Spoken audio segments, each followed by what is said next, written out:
CJ, welcome to the Razor's Edge. Thank you. So I want to talk to you because you've got an upcoming solo tour with Grand Theft Audio and Scott Sorry. It kicks off in September, and obviously you're promoting it at the moment. So can you tell us a little about it and what you've got planned for this upcoming tour? Well, I'm going to be honest with you. The last time I toured solo was like 2017, and I'm not a massive fan of like smaller gigs. Not that I don't like playing with them. I just feel like I'm not exactly a spring chicken anymore, and I like the kind of comforts of doing medium-sized halls or bigger halls. It's just a more comfortable way of touring for us senior members of the rock fraternity. But my manager said I got a tour this year, and I knew Scott wanted to tour, and I knew Richie wanted to tour as well, and it seemed like the perfect opportunity for three Wildhearts to be out on the road together. I think it's going to be an amazing, really good experience. Yeah, it sounds it. So you're each doing different your individual sets, if you like, each night, Yeah. But then you're coming together at the end to do a special encore, is that right? Yes, we will. We'll come on and do 3 or 4 like Wildheart tracks, and I just think it'll be I think it's a really good one. I mean, the Wildhearts over the last year, it's been really hit or miss, and we let the fans down and ourselves down, cancelling and pulling everything this year, and I think this goes to some way to making up for that disappointment. Yeah, I understand, and I'm sure the fans will understand that too. So from your perspective, what can we expect from a CJ Wildheart solo set? Well, I mean, my solo music, it goes both ways. It goes really poppy and it goes really punky and like really heavy. So I'm gonna have my set will reflect on my solo output, which is that it's pop, punk, and metal, all mixed up. And I've got a really good band together, and I'm actually taking out 2 other guitarists with me. Yeah. So it frees me up a bit, so I can push my vocals and work on singing a little bit more, and so I'm not quite so tied to the guitar, if you know what I mean. Yeah, I know. So it's been 5 years since your last solo tour. How does being out on the road under your own name compare to being out on the road as a member of the Wildhearts? I think I answered that earlier when I said I'm not a big fan of really doing the solo thing because of how small the gigs are. But it's just back in the day I'd do 40-day tours and sleep on floors and the back of transits and stuff like that, and I don't have that kind of that spirit anymore, but I shouldn't. I'm 54, a 54-year-old man, and I don't go out on tour to get drunk or do drugs or sleep with women. I go out on tour. It's my job, and you want your job to be as comfortable as possible. But because I haven't toured solo for 5 years, I'm really looking forward to this one. And also, like me, Richie and Scott, we don't drink, we don't party, so we act our age, and that's something I don't miss from the Wildhearts, because there's still that element of rock and roll, and it's a bit embarrassing at our age, if I'm honest with you. well, we're all getting on now, aren't we? So. Yeah. So I personally have never seen one of your solo shows. Obviously, I've seen the Wildhearts a number of times over the years. So. Yeah. Are your solo shows just as high-paced and energetic as it is with the Wildhearts? Yeah, without a doubt. If anyone asked me what type of musician I was, I'd always say I'm a punk rocker. That's punk rock is what's at the heart. When I attack music, I always attack it from a punk rock stance, and that's really important that it comes across on the live show as well. And I've always said, as musicians get older, they tend to mellow out, but I want to go out on fire, and I can't think of anything more. Well, for me personally, like acoustic or getting mellow, going down a folk route or something, that just fills me with dread. I mean, seriously, I'd rather sell burgers than mellow out musically. Yeah. So I'm a photographer generally when I'm not interviewing, and whenever I'm at Wildheart show, I'm there in front of yourself, waiting for that jump shot. So is that the sort of thing we can expect? Yeah, a lot of people say, when I first started playing when I was younger, I used to be really energetic. I mean, I went through a whole period where I was very chilled. I think it was the weed I was smoking that made me too chilled. But as I've got older, I've got more energetic again. And for me, going on stage, it's like my gym. And it's a place where I can exercise and have a dance and have a jump around. And, if you don't use that stage, to like that burn off some steam, then you shouldn't really be up there, should you? Really? Yeah.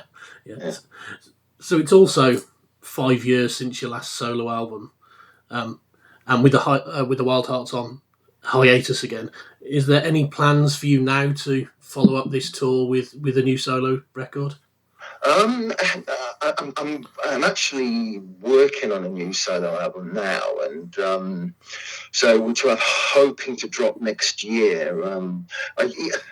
I have no idea what the Wildhearts are going to do. I mean, we kind of imploded again, and I don't think anyone would be surprised that at the Wildhearts stopping again. It's just the band cannot get their shit together, and after 33 years, we're never going to get our shit together. It's never going to be a harmonious, existence being in the Wildhearts. It's just the nature of the band, and we've stopped again. So I can either carry on making music and sell my hot sauce, or go out and get a regular job. I don't care what I do as long as I bring home the bacon and I can support my family and have good times with the people I love. That's all right. That's what motivates me. I'm not motivated by making music and going out on the road. I'm motivated by, spending time with my loved ones and, having a peaceful life. Yeah, absolutely. So, when you are writing new music, and you say you are, what inspires you? What do you take inspiration from? Well, being the fact that I like the kind of punk rock sort of attitude to writing. I mean, I mean, the last few albums I've written, especially my solo output, have been about stuff which has really pissed me off. I had an album called Siege, which I wrote during the first lockdown, and I don't tend to touch political subjects, but the whole pandemic thing is everyone's been sucked into that political argument. You can't help but be sucked into it. So my last solo album was probably the most hardcore punk album I've made, and so with this next solo album, I've called it Split, and I'm doing 5 punk pop songs versus 5 hardcore punk songs. So the hardcore stuff will be about shit that pisses me off or people that piss me off, and the pop punk stuff will be about people I love or things I love. So yeah. The best of both worlds, eh? Yeah, so that sounds excellent. So, obviously you're out on the road a lot, whether it is with the Wildhearts as you were last year, or on your own as a solo artist. So, do you see any young bands that may be in the music scene right now that you think could be massive in the next few years? I don't know if they're young, but what I see is bands like take a band like Massive Wagons. Yeah.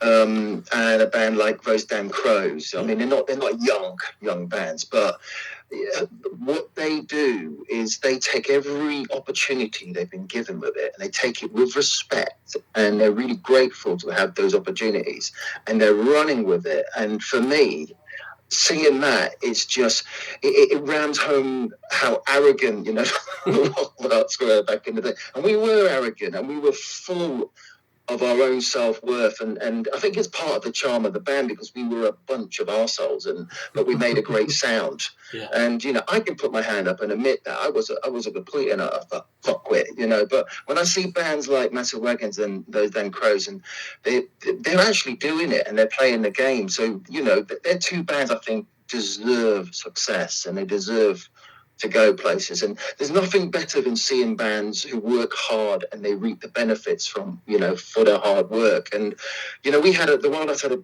bunch of festivals this year, all over Europe, all the big festivals, we've pulled everything. And, so bands like, I've just mentioned, they deserve to fill in those slots and fill in the spots and get the rewards and the praise. Yeah, definitely. And indeed, Those Damn Crows have just been announced as replacements for the Wildhearts are stone dead this year. So it's absolutely brilliant. They absolutely deserve it, and they're not going to waste that opportunity. And after so many years, working in the business, there's nothing worse than a wasted opportunity, and especially if you're long in the tooth, because we should be humble, and we should be humble that people actually do give a shit about us, to put us on such prestigious stages around the world. So hopefully this hiatus, we'll all learn a lesson from it, and if we do come back, we'll come back more humble, fitter, stronger, and a better looking band. You know what I mean? Yeah. And you mentioned the attitude you had when you were a young band. Yeah. And that Massive Wagons and those Damn Crows and bands like that don't tend to have that attitude anymore. Do you think that is an element that's missing from the scene now? Those people on the edge. No, it's. There's a lot. I think when we started it, I think it was easier for us to stand out because there wasn't as many bands, there wasn't as many people wanting to do what we were doing, and no, I think there's so many bands out there, and there's some really, really good bands out there that if you don't play the game and if you don't act accordingly, you're going to get kicked to the wayside, and someone else is going to come in and take your spot. And everyone is struggling, and it's better to be on tour struggling than it is, say, working in a shop struggling. And so I think generally, it doesn't matter what you do in life. If you get opportunities and they're good opportunities, you should always be grateful and should always be humble. And with hindsight, if I could go back in time, I would have approached, periods in my life, not just the music side, everything with a different attitude. But hindsight is it's a curse, isn't it? Yeah. So just to touch on the Wildhearts specifically, and we've mentioned them a few times already, but what is the status now? Is it full hiatus for the band, an indefinite hiatus, if you like?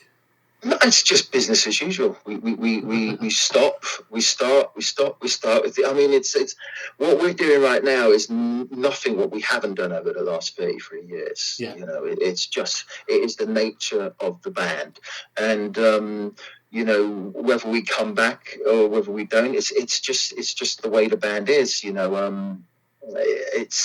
We'll see. But I mean, let's face it, we've been around for 33 years, so.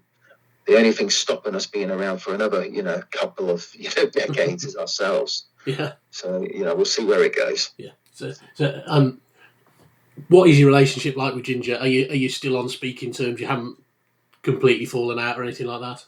I've had a message from him. My father passed away recently, so that was the last time I heard from him. I got a text message from him. But we've always had a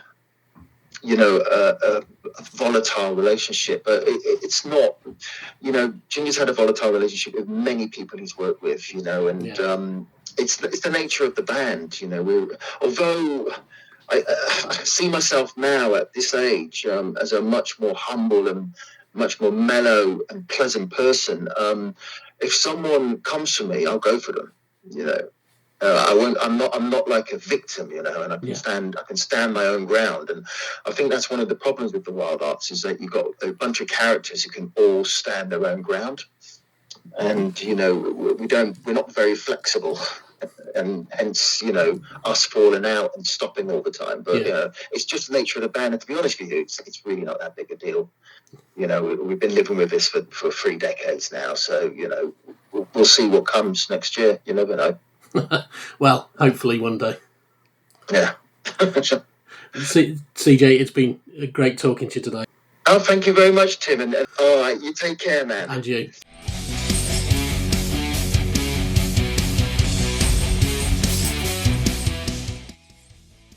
Thanks for listening.